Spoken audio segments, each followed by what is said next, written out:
Shalom, salam berkat dari kami untuk pendengar sekalian. Saat ini pendengar akan diberkati dengan program Hari Ini Harinya Tuhan bagian yang ke-8. Sebuah program rohani tentang doktrin Alkitab yang menolong kita untuk semakin tertanam dalam kebenaran firman dan bertumbuh dalam kemuliaan. Bersama hambanya, Pendeta Gilbert Lumendo, STH. Banyak orang merasa doktrin Alkitab sebagai sesuatu yang membingungkan. Tetapi tahukah saudara bahwa doktrin Alkitab intinya adalah memahami Alkitab dengan benar, dengan pemahaman yang sistematis, sehingga kita terus dapat tertanam di dalam kebenaran firman, sehingga kita terus bertumbuh di dalam kemuliaan Allah. Buka hati saudara sekalian untuk menerima berkat-berkat firman-Nya hari ini.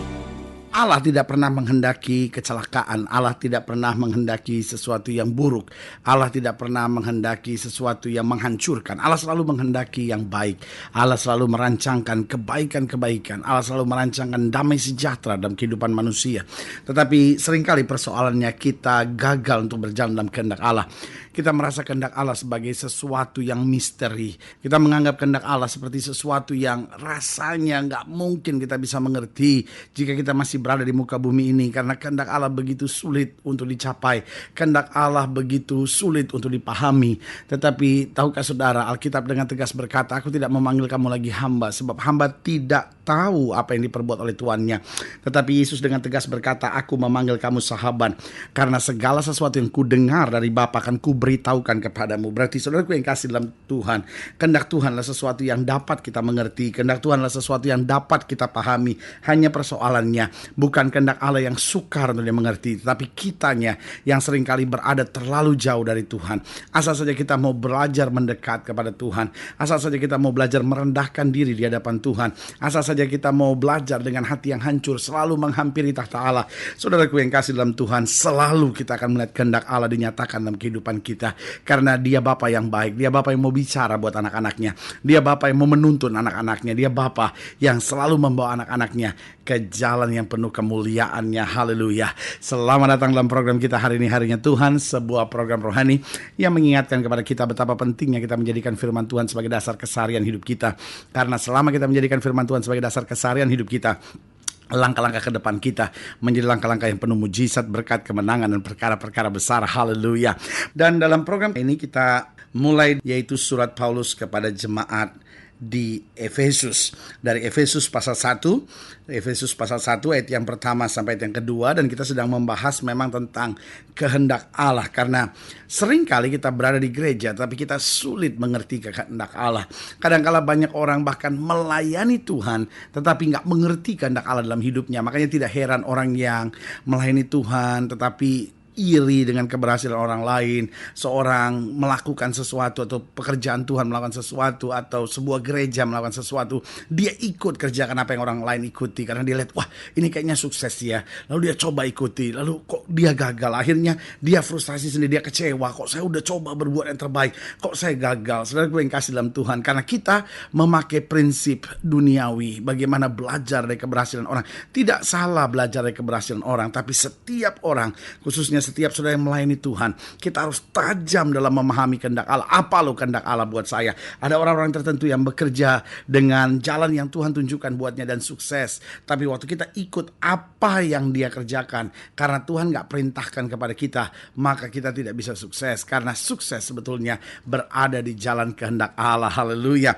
Nah, saudara yang kasih dalam Tuhan, dalam Efesus pasal 1 ayat yang pertama sampai ayat yang kedua, demikian firman Tuhan dari Paulus, Rasul Kristus Yesus, oleh kehendak Allah. Perhatikan baik. Jadi Paulus ngerti betul posisinya sebagai Rasul Kristus Yesus, bukan karena manusia, bukan karena keinginannya sendiri, tapi oleh kehendak Allah. Kepada orang-orang kudus di Efesus, orang-orang percaya dalam Kristus Yesus, kasih karunia dan damai sejahtera dari Allah Bapa kita dan dari Tuhan Yesus Kristus menyertai kamu. Saudaraku yang kasih dalam Tuhan, meskipun perikop ini hanya merupakan salam pembuka yang Paulus sampaikan kepada jemaat di Efesus, tapi saya percaya punya makna yang begitu dalam sekali ketika Paulus berkata, dari Paulus, Rasul Kristus Yesus, oleh kehendak Allah. Dan dia jelas Kemana dia tulis suratnya? Kepada orang-orang kudus di Efesus. Siapa orang kudus itu?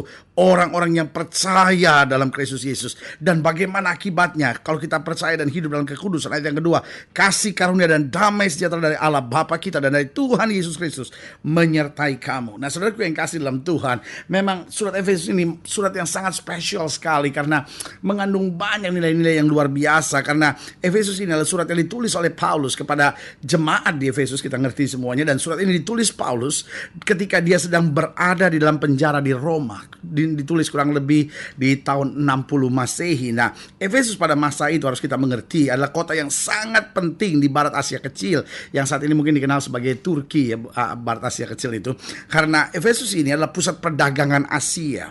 Dan karena dia pusat perdagangan Asia, dianggap sebagai sumber kekayaan, sumber kejayaan, sumber keberhasilan. Karena itu berdirilah di situ sebuah kuil atau temple untuk Dewi Romawi yang sangat dihormati, karena Dewi ini berhubungan juga dengan kesuburan dan berhubungan juga dengan unsur seksual di dalamnya, itu Dewi Diana atau dalam bahasa Yunaninya dikenal sebagai Dewi Artemis. Nah, Paulus menulis surat ini kepada jemaat di Efesus untuk mengingatkan kepada setiap orang percaya bahwa meskipun orang percaya akan melewati banyak tantangan, namun orang percaya adalah orang-orang yang kaya di dalam Kristus. Sejauh orang percaya itu tidak terpengaruh dengan pandangan-pandangan duniawi, tidak terpengaruh dengan cara-cara hidup duniawi. Makanya Paulus banyak bicara tentang peperangan rohani kepada jemaat di Efesus. Kenapa? Karena diingatkan bahwa orang percaya memang melewati banyak tantangan, namun orang percaya adalah orang-orang yang kaya di dalam kasih karunia anugerah Tuhan Yesus Kristus. Haleluya.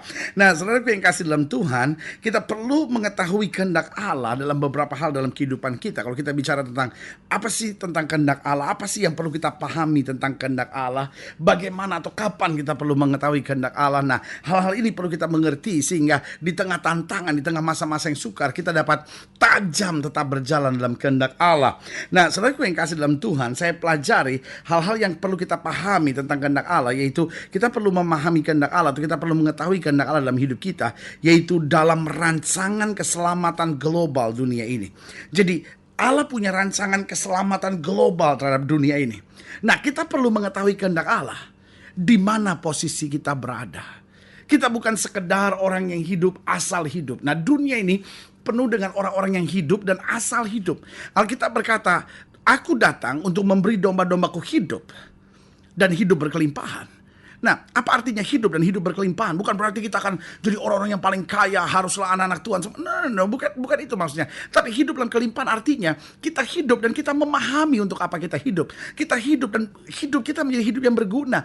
Kita hidup dan hidup kita menjadi sesuatu yang berarti. Jadi kita tahu untuk apa kita hidup. Kita hidup berguna, ya kan? Dan juga kita hidup berarti.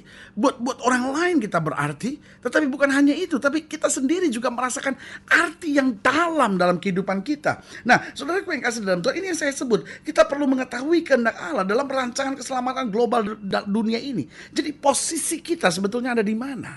Ya kan, sebagai ibu rumah tangga, apa posisi saudara? Minimal, ya kan, untuk membawa suami saudara, ya kan, untuk membawa anak-anak saudara, ya kan, untuk membawa keluarga, dan akhirnya anak-anak ini sudah didik kembali untuk menjadi saksi, untuk menjadi berkat, ya kan. Nah, begitu juga sebagai suami, apa tanggung jawab saudara dalam kehendak Allah tentang keselamatan global dunia ini, ya kan, bahwa kita jadi berkat di tengah pekerjaan kita jadi berkat, jadi saksi Tuhan. Nah, kalau kita tahu rancangan keselamatan global dunia ini dalam kacamata kehendak Allah, saudara yang kasih dalam Tuhan, kita nggak akan gitu merasa kosong dalam hidup kita, karena there is job to be done gitu. Ada pekerjaan yang harus kita selesaikan, saudara-saudara. Bukan sekedar saya anak Tuhan, ya saya percaya kapan saya berjumpa Yesus muka dengan muka di sorga nanti. No. Yesus sendiri berkata, Bapakku masih bekerja sampai sekarang dan aku bekerja juga. Berarti hidup Kristen adalah hidup yang memahami rencana Allah dalam kehendak Allah tentang keselamatan global dunia ini. Nah, yang kedua, kita perlu mengetahui kehendak Allah dalam rancangan perluasan kerajaan Allah di muka bumi. Jadi setelah kita mengerti keselamatan global dunia ini, maka kita perlu mengerti kehendak Allah tentang rancangan perluasan kerajaan Allah di muka bumi ini. Bahwa bukan sekedar keselamatan sekarang, setelah kita tahu tentang keselamatan, berarti sekarang kita tahu bahwa ada pekerjaan Tuhan yang harus kita sama-sama luaskan. Lewat apa? Lewat kesetiaan kita dengan gereja, kesetiaan kita dengan pelayanan, kesetiaan kita untuk berpikir. Misalnya sederhana, wah, di kantor kita kok belum ada persekutuan doa ya. Sementara ada beberapa orang Kristen, ayo kita cari waktu yang tepat. Kenapa kita nggak berdoa sama-sama? Atau iya ya, kenapa kita nggak mulai doa pagi bersama? Nah, jadi kita cari peluang bagaimana sebagai orang percaya kita jadi berkat.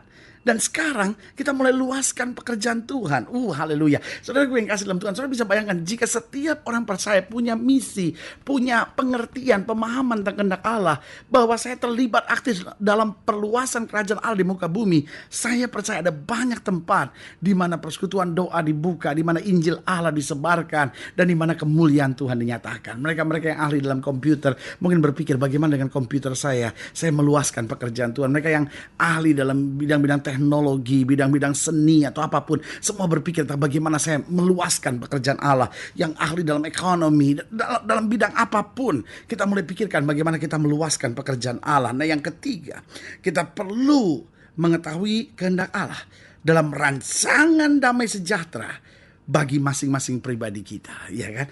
Allah punya rancangan damai sejahtera bagi masing-masing kita. Tapi kita perlu kehendak Allah bagaimana, ya kan? Ada banyak orang bermimpi, aduh bagaimana kalau saya berhasil. Tetapi pada kenyataannya dia hidup malas, saudara.